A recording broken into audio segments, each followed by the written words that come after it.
In the last century, over 100 people have lost their lives in the most horrific circumstances. People turning into human fireballs in their own homes. Flames roaring out from their insides. Spontaneous human combustion. Could mysterious forces have caused victims to be consumed by flames emitted and sustained by their own bodies? I'm Bruce Dickinson, lead singer of Iron Maiden, and I don't buy supernatural theories. So I'm going to meet the people who have witnessed the flames firsthand. He had a slit in his stomach, and the flames were coming out much like a blowtorch. And through a series of elaborate and sometimes dangerous scientific experiments, I'm going to put the phenomenon to the test. Jolly good. I don't believe in science fiction. I do believe in science fact.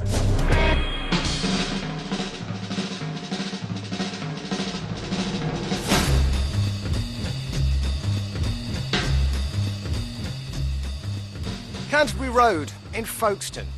An ordinary street, you would think. But this ordinary street has a far from ordinary history, because in 1987, one of its residents spontaneously combusted. Barry Soudane lived in a flat above what used to be a baker's shop here at number 78. But on December the 27th, he joined a highly select group of people. He became one of only 120 people whose deaths are thought to have been triggered by their bodies erupting into flames. Little is known about Barry's life, but the manner of his death has become a matter of intense interest. When his body was discovered, Detective Superintendent Nigel Cruttenden was the senior forensics officer called to the scene. This has changed a lot over the 20 years. This used to be a shop here. And then in here used to be the main serving area. The kitchen where Barry was here. And it hasn't changed a great deal. This kitchen is almost the same as it was when Barry was found here. This is a weird feeling. Nigel Cruttenden had 14 years forensics experience. Gruesome scenes were the bread and butter of his job, but nothing could prepare him for what he found in Barry Soudane's kitchen. These are the actual police photos taken by DS Cruttenden. They show that whilst the top half of Barry Soudane's body was burnt away, the kitchen he lay in was untouched. One of his hands had burnt so much that it had fallen off and touched the edge of the unit down here, and actually burnt it. That was partly the only real bit of burning there was, and that was just a char. The scene bore the two classic hallmarks of a so-called spontaneous combustion. Firstly, a massively burnt body with no sign of an obvious fuel source like petrol to explain it. Secondly, despite the body suffering a catastrophic fire, the surroundings, including a flimsy dustpan and brush right next to him, escaped unscathed. Officially, there's no such thing as spontaneous human combustion, but the inquest into Barry's death couldn't clear the matter up. It returned an open verdict, meaning the death was still unexplained. Supporters of spontaneous human combustion claim the phenomenon is responsible for three things. Ignition. It's said that people randomly and spontaneously catch fire for no apparent reason. Fuel. Once ignited, the fire burns for long enough and hot enough to reduce most of the body to just ash. Contained destruction. Why do victims' legs remain? And even weirder, why are the areas the victims burn in hardly touched by the fire? So first up, I need to find a source of spontaneous ignition. It may not have the power of a regular electrical current, but there's a significant history of static discharges starting fires. In 1985, in the north of England, Jacqueline Fitzsimons shocked fellow college students when she seemingly burst into flames between classes. Neil Gargan was one of the stunned passers-by. Returning from lunch, a colleague and I, we entered the college building, walked up to the first floor landing. We passed 4 girls. They all seemed quite normal and quite happy. It was only like when we got, say, 5 or 6 yards further away, we heard the scream and turned around, and there she was.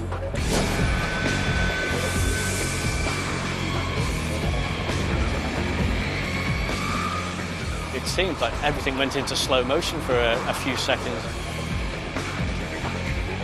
Myself and a colleague managed to take our jumpers off and put the fire out. Although it seemed to take a long time, it actually was over very, very quickly.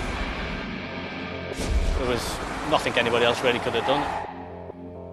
Tragically, 2 weeks after the fire, Jacqueline died of blood poisoning. But how the seemingly spontaneous fire had ignited remained a mystery. So could it have been triggered by a static spark? To discover what damage electricity can do, I decided to start big at the School of Engineering, Cardiff University.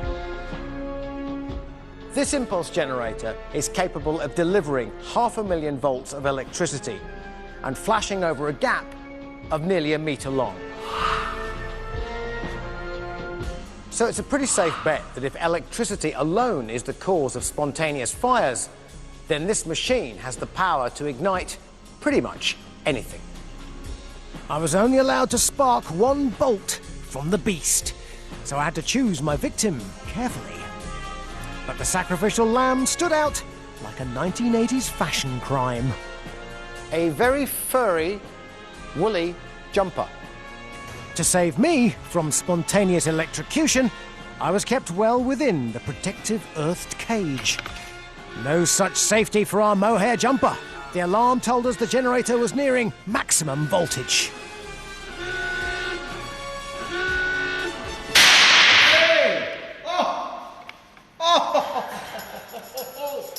Just the result I wanted.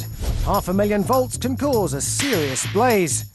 But no human could generate that sort of power. Or could they?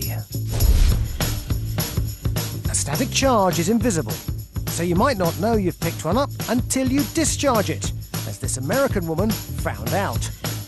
Re-entering her car, she acquired enough of a charge to spark petrol vapour into a terrifying blaze.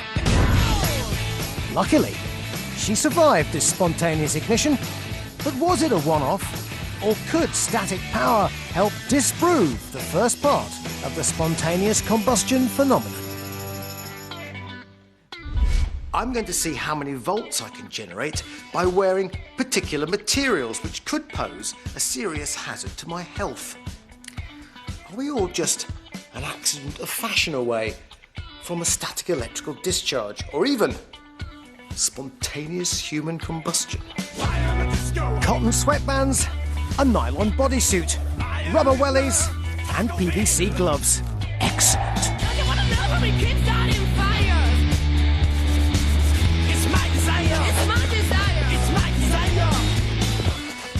By rubbing myself like this, what I'm trying to do is create a negative or a positive charge by either shedding or gaining electrons off the various materials which I'm covered in. I'm literally rubbing myself up the wrong way. Because the voltage that I've acquired is unstable, it's going to seek to earth itself at the next available opportunity. Well, in this outfit, about the most that I can get away with is 7,000 volts, because that's all I can generate in this kind of clothing. It's enough to give me a nasty, niggly little shock, but not enough to harm me from the electricity alone. However, what would happen if I came into contact with something flammable? The fire investigation heard evidence from witnesses that just prior to the blaze, Jacqueline had applied some hairspray. Could my static spark produce a different outcome on a hairspray-soaked garment similar to the one Jacqueline was wearing that day.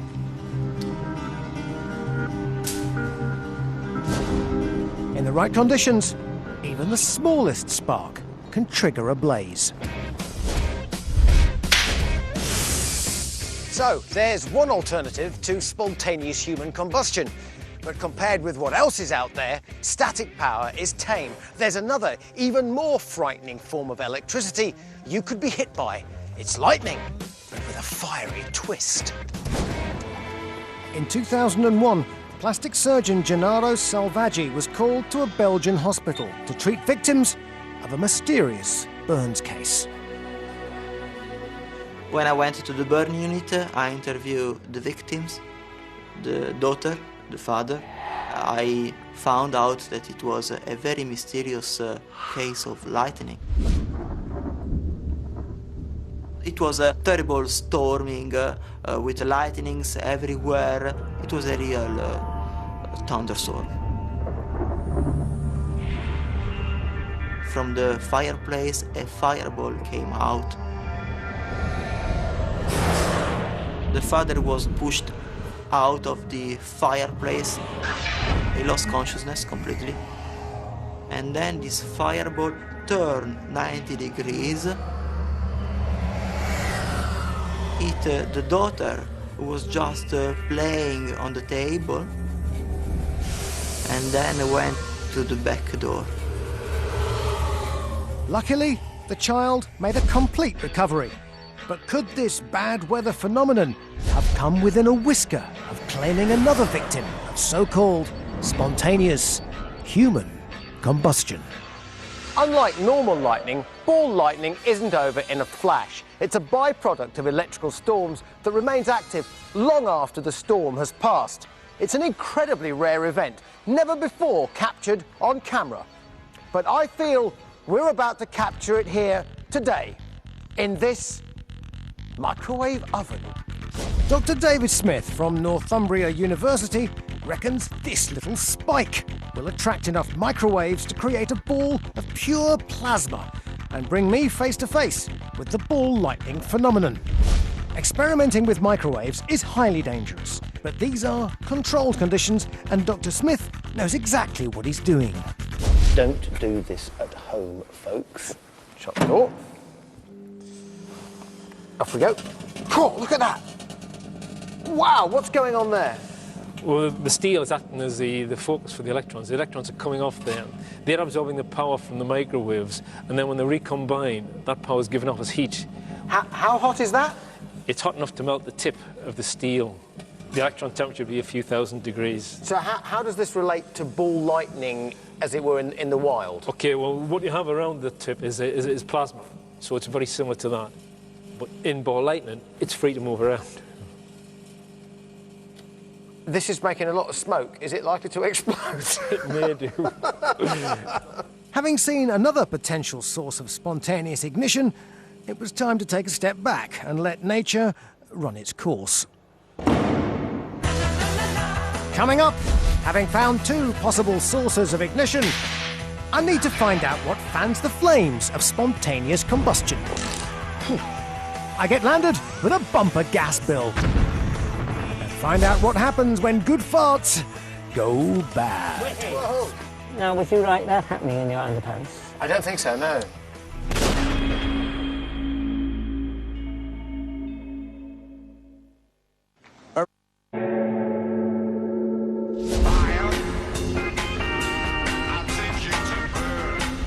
I'm on a journey inside spontaneous human combustion, trying to disprove the controversial theory that claims a mysterious force can cause humans to catch fire and all but vanish in a pile of ash.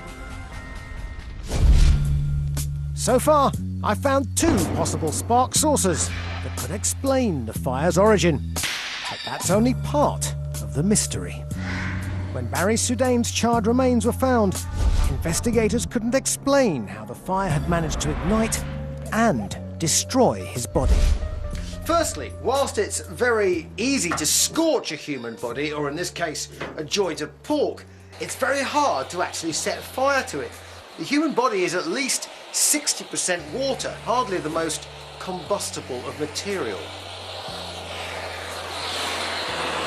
If setting fire to flesh is difficult, then keeping it going is even harder. How is it possible that an ordinary house fire could have burnt Barry so severely? With no fire accelerant found outside of his body, could the destructive burns have been fueled by a substance from within him? During digestion, mammals produce 3 flammable gases. Could one of these fuels explain the victim's continued burning in so-called spontaneous human combustions? So, in my search for the suspect flame accelerant, rather than pointing the finger, it might be a case of pulling it. Dog did it. Legend has it that an Australian farmer once decided to test the purity of his cow's methane output with disastrous explosive consequences. Could it be that the same fate might befall human beings, only this time without the Australian to light the match? To find out if a gas could be the phantom fuel behind spontaneous human combustions, first of all, I need to see what happens when methane goes bang. I don't know about you, but I haven't got a gas testing plant at home, so I've come here to Cumbria, to the Advantica test facility, to get some answers. Much of what goes on here is top secret. Military testing, fire and chemical explosions for big corporations. They won't even tell me what's going on behind me. Well, they could, but if they did, they'd have to kill me.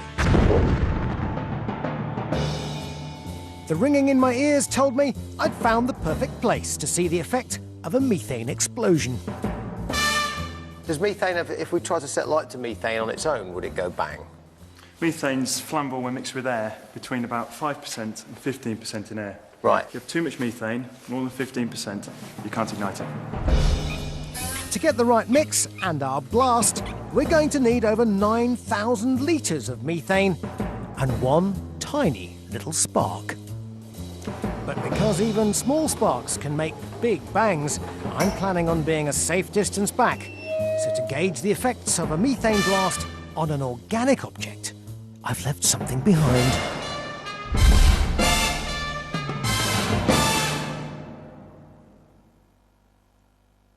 Do you ever get the feeling that you might have left the gas on?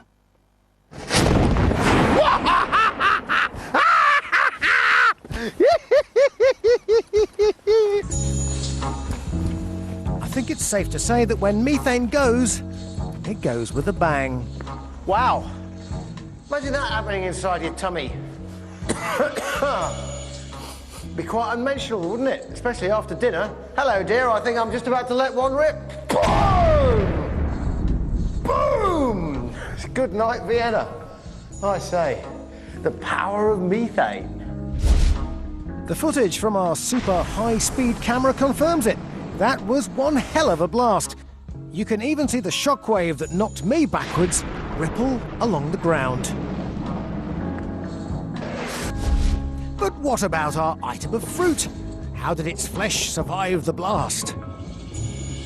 As you can see, it's a melon of 2 halves, Ron, or it is now. But very little burning, and there's a tiny, tiny bit there. It might have just been singed a little bit. But that's quite interesting. Quite interesting indeed. So, no burns on our melon, but that doesn't mean we can rule methane out as our fuel source. Because when gas burns slowly, it has caused humans major damage, as Robert Francis Bailey discovered. Back in 1967, homeless Bailey planned to spend the night of September the 13th holed up in a derelict building.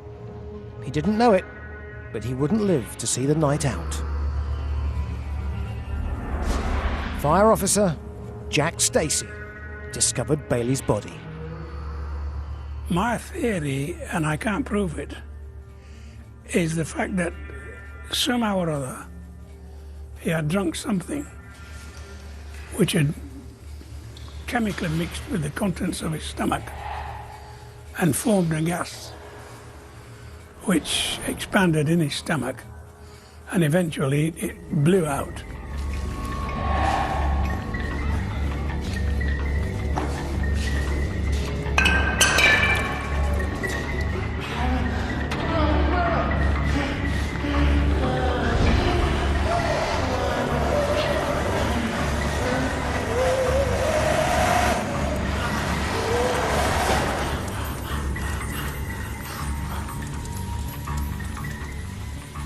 office cleaners reported the blaze, and firefighters were on the scene within minutes. As the senior officer, Stacy, was first into the building. We pitched a ladder to the window and I went up. He had about a 4 or 5 inch slit in his stomach where it had been opened up. And the flames were coming out from the slit in his stomach just like a blowtorch. Making a noise like a blowtorch would.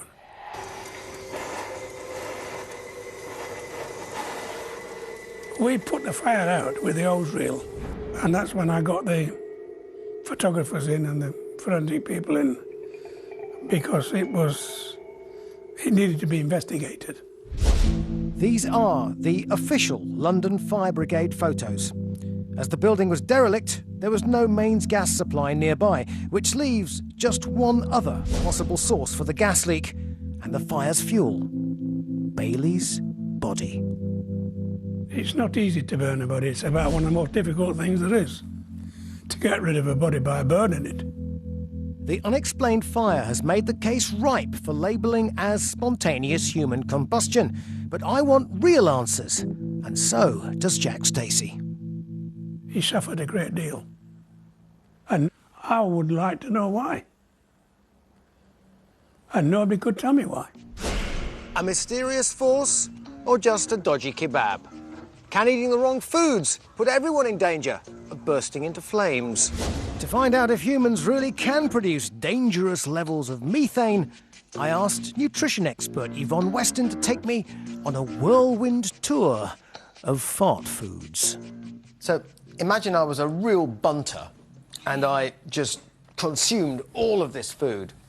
How much gas do you reckon this would generate in my gut? It's kind of up to 3 litres a day, really. So God. you could guess it would be, it would be a complete guess, but we could put it towards the higher end of that. So in terms of gas production... Well, there's all sorts of combinations that we've got here, but beans, for instance... Chickpeas. They're really difficult to break down and digest, and if you're not used to it, it can produce a lot of gas. So these are for experienced bean eaters only. So if gases are the cause of spontaneous human combustion, what would be the warning signs that somebody is producing too much? Well, you would obviously be very windy, but bloating as well. But a gut that was really out of kilter could potentially produce a lot more. Yeah, it could produce more, and depending on the individual, it could be more of the flammable gases as well. But you still need to have a source of ignition to get those gases to explode. And I don't think many people have that as their prime concern. They're just concerned about how they look and how they feel. Spontaneous combustion doesn't tend to be a reason people put on their forms for coming to see me, I have to say. But then Yvonne's clients probably don't consume the food I'm about to pollute my body with. Refined carbs with a methane-making topping, sulphur-rich, stink-stirring asparagus, and some indigestible chili, ripe for a long-winded, festering fermentation. One more wafer-thin mint, Mr. Creosote. This is one happy meal with a difference. And the only prize I get for completing it is a 3-litre supersized fart, and just maybe a slim chance of spontaneously combusting.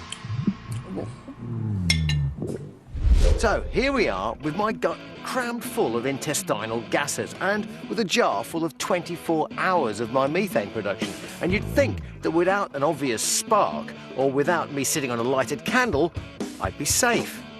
Well, think again. Meet explosives expert Dr. Sidney Alford. This is gunpowder. He's the chemistry teacher every school child would have wanted, but every school would have been too afraid to employ. Firing! He believes in a potential phenomenon that should give my gas-filled body grave cause for concern, the self-lighting fart. And he's going to demonstrate the principle with this highly controlled substance. So this is the stuff. This is the stuff. It's all quite pebbly and innocent looking. It's quite difficult to get hold of though, isn't it? It's rather restricted, yes. It's very poisonous, and of course when it gets damp, as the gases catch fire spontaneously, it's not the sort of stuff you want in the average kitchen. Absolutely not, because when you drop these pebbles into water, the gases that are let off spontaneously ignite on contact with air. Alarmingly enough, Sydney thinks the same gases could form in your gut if you go OTT on egg yolk or other phosphorus-rich foods. So think of this balloon as an eggy stomach. Okay. That's enough? I think so. Okay. Okay, what I'm going to do now, believe it or not, is put it down on the ground and the two will mix, and we'll take half a pace back. Okay. Out of respect for the chemistry. There we go. There we go. Now listen, Yeah. listen.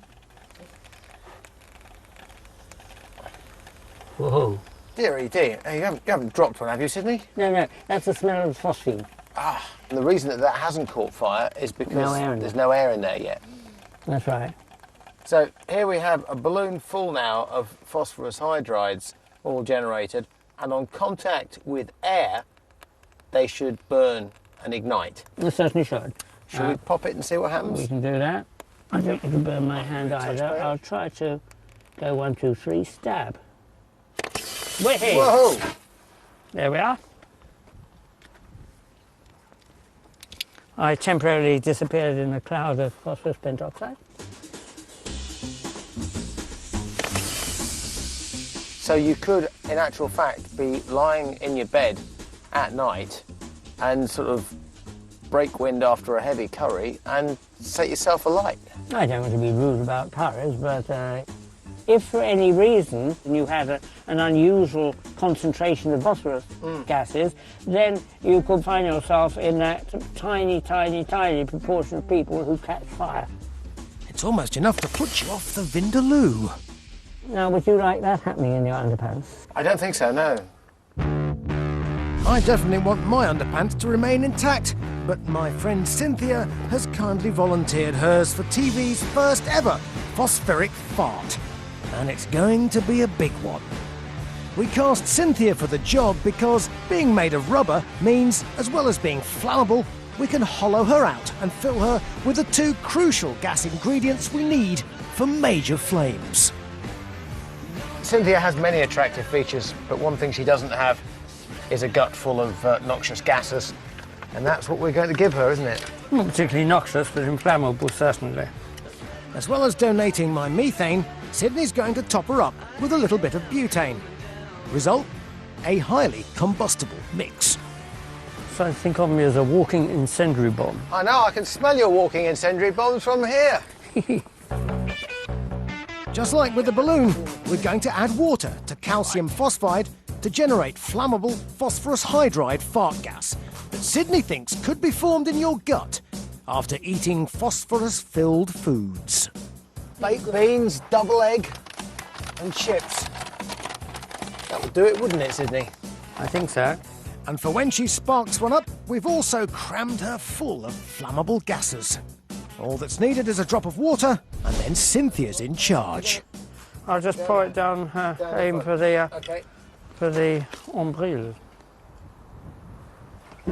Ah, Struth! Hey! Hey! Oh, I felt that. Oh dear, oh dear, oh dear. Oh dear.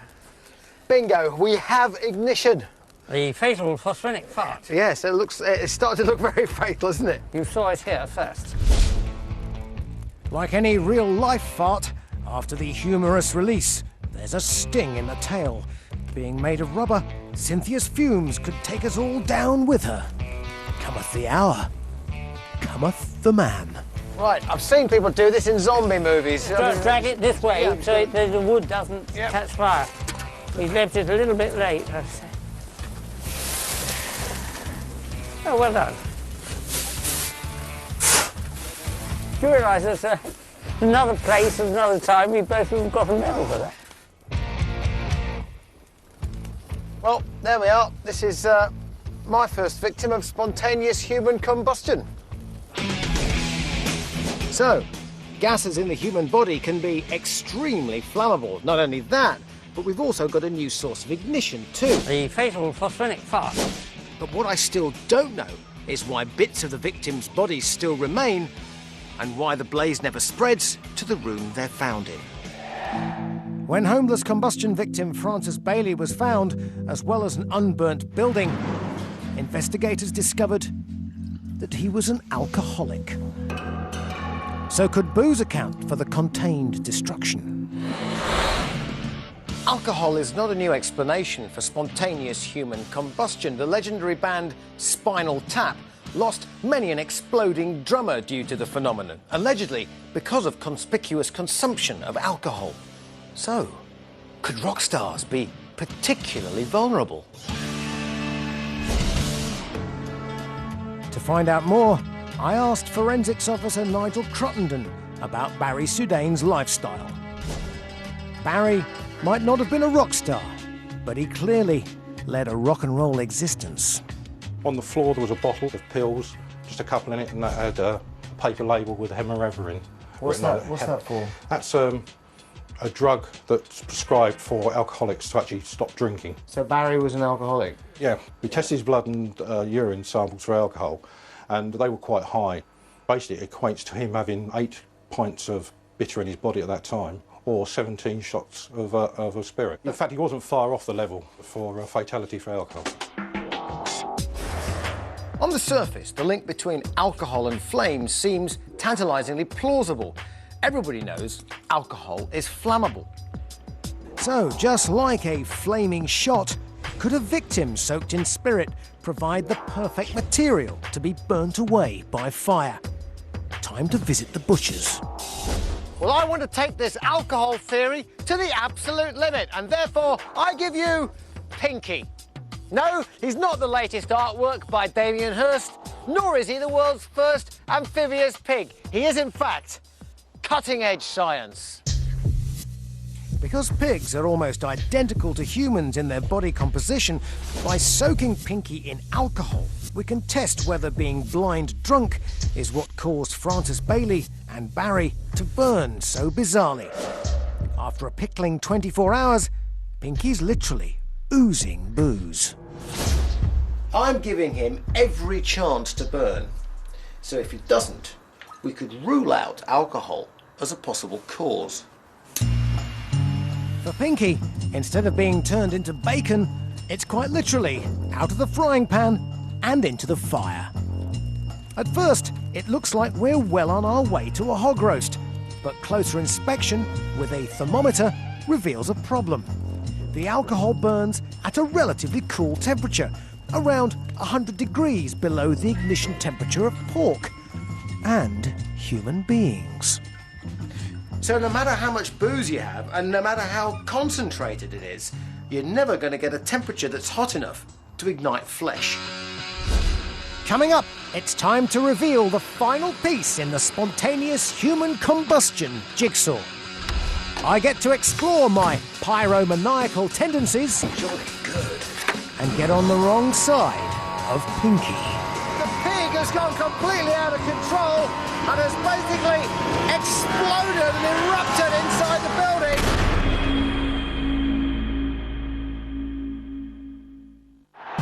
Before continues next after our investigation into spontaneous human combustion.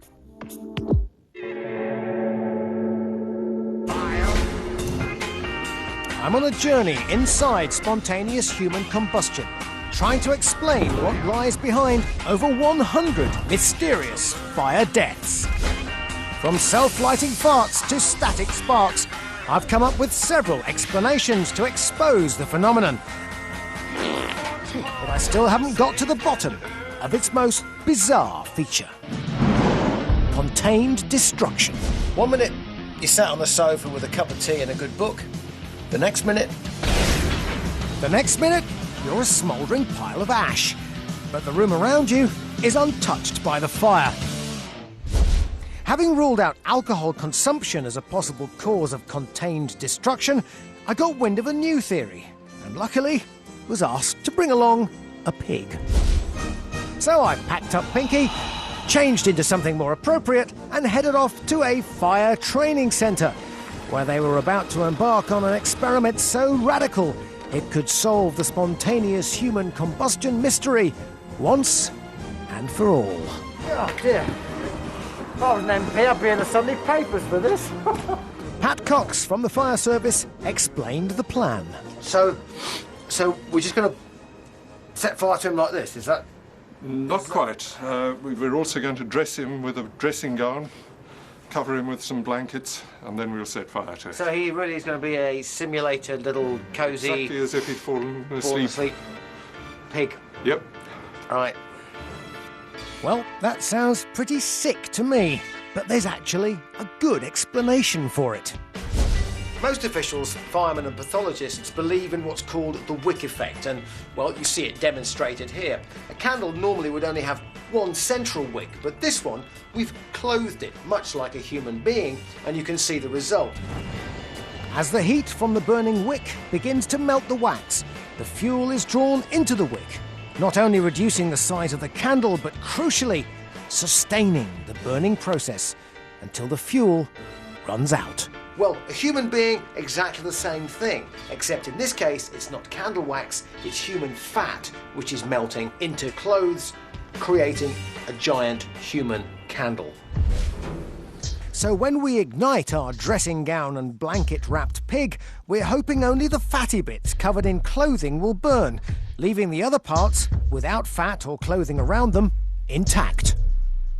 So this is how our potential victim of spontaneous human combustion would look before he or she spontaneously combusts. Yeah. They've gone to bed and been found in the morning with the midsection burned away. So the dressing gown should burn and everything within it, and you'll just be left with... we should be left with just the extremities. And just... Yeah. Nothing in the middle? Nothing in the middle.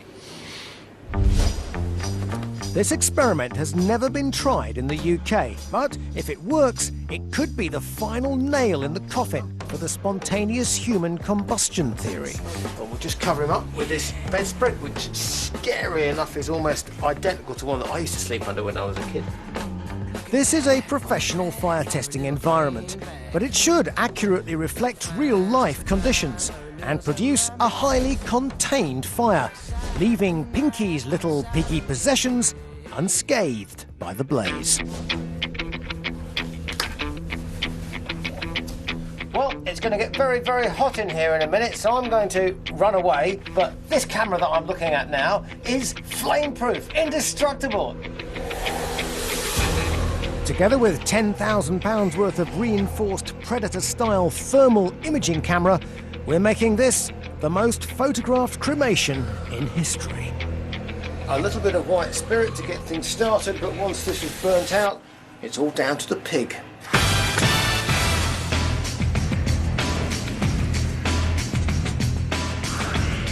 Things are getting a bit warm. About time I left. If you've got a pig in one of your beds at home, for God's sake, don't set fire to it. Within just 45 seconds, the burning bed has turned the room into an unsurvivable inferno. But don't be deceived by the flames. It's not the size of your blaze, it's what you do with it that counts. And all we want our burning bed linen to do is begin melting our pig's fat. What we have here are two sets of thermocouples. Thermocouples basically being thermometers, but in this instance they're actually inserted under the skin of the pig about 2 inches deep. And there are 3 of them, and they're measuring the rise in the pig's temperature. The other thermocouples are at 1 foot levels all the way up to the top of the building. And what's interesting is that the building started off incredibly hot, but now that has died down. But the pig, meanwhile, has gone the other way. And in fact, in the last few minutes, we've been getting a sound of sizzling and crackling coming from inside there, which sounds to me like burning bacon. Over the next hour, the process continues, the room cooling down and the pig getting hotter. Could this be the wick effect that we hoped for? Have we created a very localised, intensely hot fire that will slowly reduce the body mass of the pig and explain the mystery behind spontaneous human combustion? That's amazing. What's going on is that the fire in the room has died down, but on the bed, the pig is alight underneath the blankets. The blankets aren't burning anymore, but the pig itself is burning underneath the sheets. Utterly bizarre. Just like the inside-out candle, the blankets have contained the blaze to our pig, and its burning fat has begun to reduce its body mass. Now, it's just a question of sitting back and waiting for the giant pork candle to burn itself out.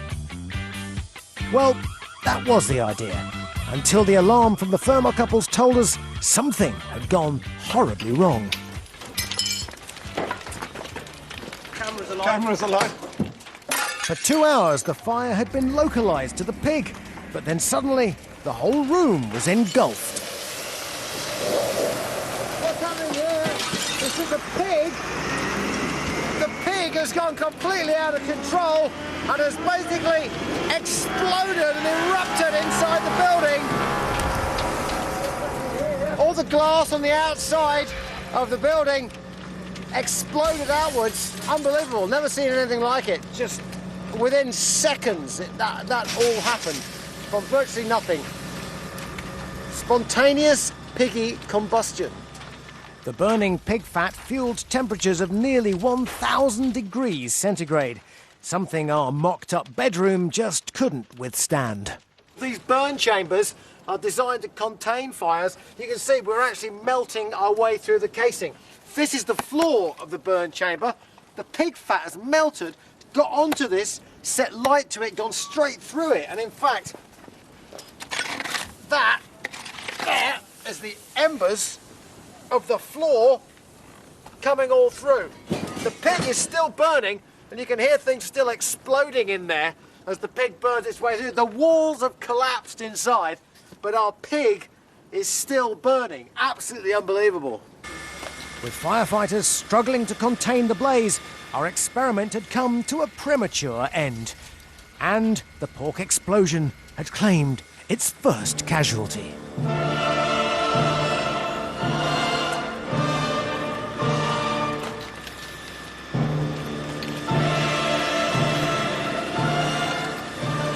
An ex-tripod,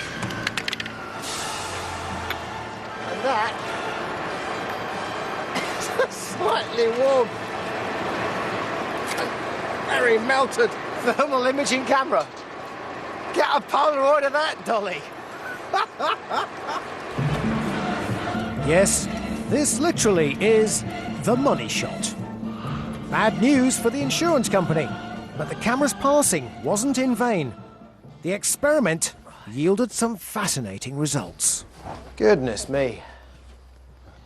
Well, this is a scene of pretty total devastation. I don't think the pig's too happy about it either.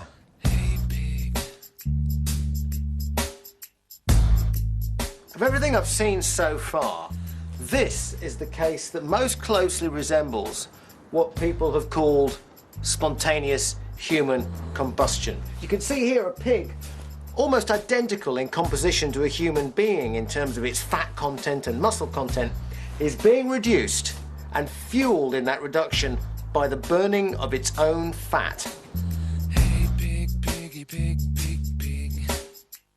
You can see in the areas where our little piggy had a lot of fat, there's a huge amount of burning taken place, and if we'd let the pig continue to burn for another 7 or 8 hours, then we'd have had a head, we'd have had a couple of trotters, and not much left in between. So not only have we seen the beginnings of the bizarre flesh reduction, but incredibly, for over 2 hours, our blazing fire remained isolated to the pig. That pretty much seals it for me. Spontaneous human combustion was the mythical explanation behind mysterious fire deaths. But actually, I've proved there's no great mystery at all. Ignition. There are plenty of sources of seemingly spontaneous ignition, outside and inside the human body. Fuel. Our bodies generate vast quantities of gas, and once ignited, body fat is a potent fuel source. And contained destruction. As our burning pig showed us, a body wrapped in blankets will burn slowly and steadily without igniting its surroundings. And I saw the beginnings of flesh reduction, which explains why curious remains are left behind. Think about that as you tuck yourself in tonight. Next Wednesday at 10 to 10. How scared should I really be? Come on, Sharky. James May, in a brand new episode, takes us inside killer sharks. And previously on 24, drastic measures. You're gonna get us into your bank. I can't do that. Don't lie to me. The drama continues next.